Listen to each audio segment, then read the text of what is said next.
Good morning, I'm Harley Schlanger from the LaRouche Organization with your daily video update for January 31st, 2023. The topic for today is going to be the growing drumbeat for a military assault on Crimea. And this is coming from especially NATO, but also from within Ukraine. But it comes at a time where the war is not exactly going that well for Ukraine. And a Russian mobilization is continuing. It appears as though a Russian offensive is imminent. Ukraine has lost a large number of troops, and it's going to take a while for the tanks to get there. So if you question the sanity of the West in this, you're thinking properly.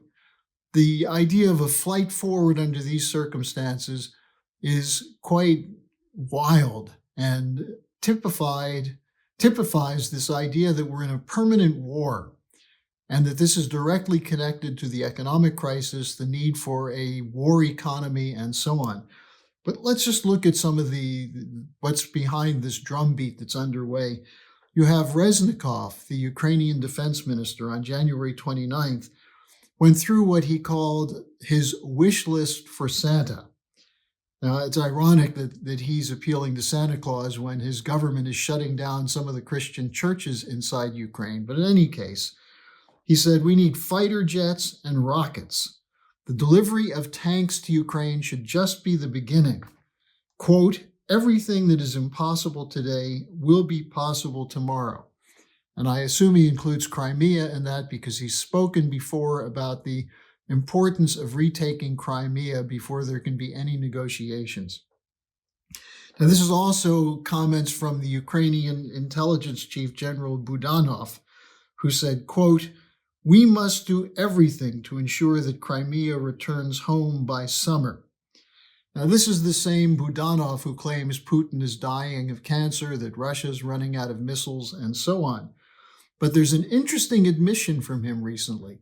Just the other day, he said that the Ukrainian chief negotiator, Kireev, who was involved in the March 2022 negotiations in Belarus with Russia, he had been assassinated, murdered on the way back to Ukraine. And there was some implication that the Russians had done it. Well, Budanov said, no, it was actually done by the SBU, the Secret Service units of the Ukrainian Defense Forces, and that they did it because they had falsely accused Kireev of being a Russian spy. Budanov confirmed that, in fact, Kireev worked for him. So this is an unreliable figure, but he's one more voice for the call for the taking back of Crimea. Now, keep in mind that the negotiations, both those in Turkey and those in Belarus, were sabotaged by Boris Johnson, and he's emerged once again. He told BBC yesterday that Putin threatened to kill him with a missile. Given all his problems with corruption and lying, I wonder if this is going one step too far for Boris Johnson. Well, we'll see. Now, what's the issue on Crimea? Well, there was a vote in March 2014 that a referendum on should Crimea stay in Ukraine or join Russia. The vote was over 90% voted in favor of leaving Ukraine and joining Russia. Now, there were some people who abstained, but it was over 80% participation in the vote. And the West claims that the vote was unfair and was a sham because Russian troops were there. But Russian troops didn't pull the lever for people. Now, listen to this from Obama. After talking to Putin, Obama then said to the press, the referendum violates the Ukrainian constitution and would never be recognized by the US and the international community. So this is Obama saying this. Now, one might have asked him, well, did the February 2014 coup violate the Ukrainian constitution? The answer obviously is yes, and it was a coup funded and organized by the United States, with Biden a direct participant in that, and Victoria Nuland on Maidan Square handing out cookies to the neo-Nazi militia that were responsible for the death and the killing in Maidan Square that ended up with Yanukovych fleeing the country. Now, none of this reality of the situation affects the British think tankers from the Royal United Services Institute, Chatham House, and the Atlantic Council, all of which are pushing for an offensive to capture Crimea. The Atlantic Council, for example, on January 18th had a column, "Putin's nuclear blackmail must not prevent the liberation of Crimea." And it's another in a series of articles. They say that Crimea is an essential part of Ukraine. Also weighing in on this is retired Lieutenant General Ben Hodges, the former commander of U.S. Army of Europe, who said on January 30th that employment of long-range precision fires will make Crimea untenable for Russian forces. And he called for F-16 jets and Army tactical missile systems and armed drones to be used in the liberation of Crimea. He said the HIMARS don't reach that far, so you need this increased firepower, another one of the voices for an escalation. And Foreign Policy magazine ran a story yesterday by Michael Allen, a former special assistant to warmonger George W. Bush, who wrote a column, "Why Crimea is Not a Bridge Too Far." Now, the New York Times weighed in on this on January 18th with a story saying that the U.S. is warming to the idea of a Ukraine offensive for a military takeover of Crimea. Ned Price, the spokesman for the State Department, chimed in, "The U.S. never recognized Russia's purported annexation of Crimea," he said.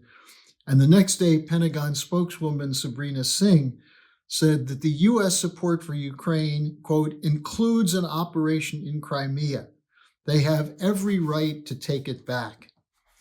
So you put these comments together and the new push for more weapons for Ukraine, including fighter jets, long-range missiles, and so on.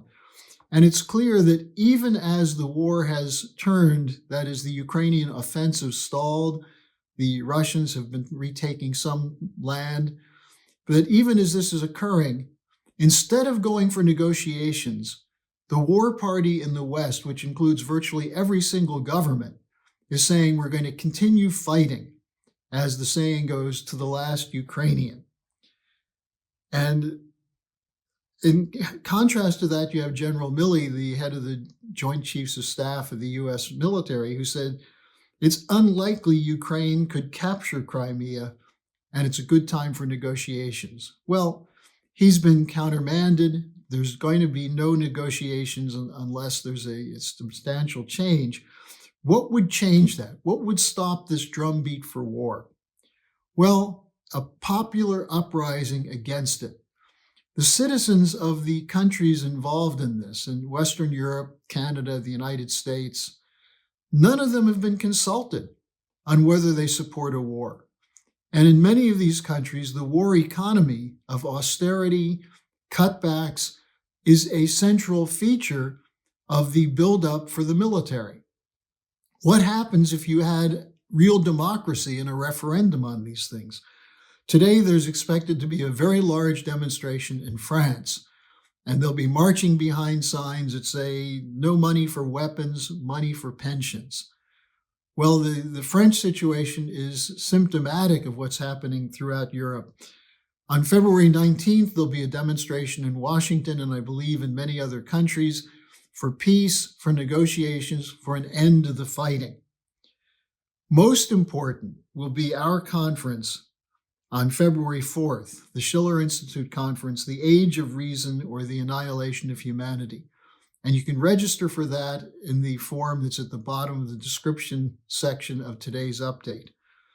Now, polls in Europe show there's growing opposition in EU countries to continue to send arms.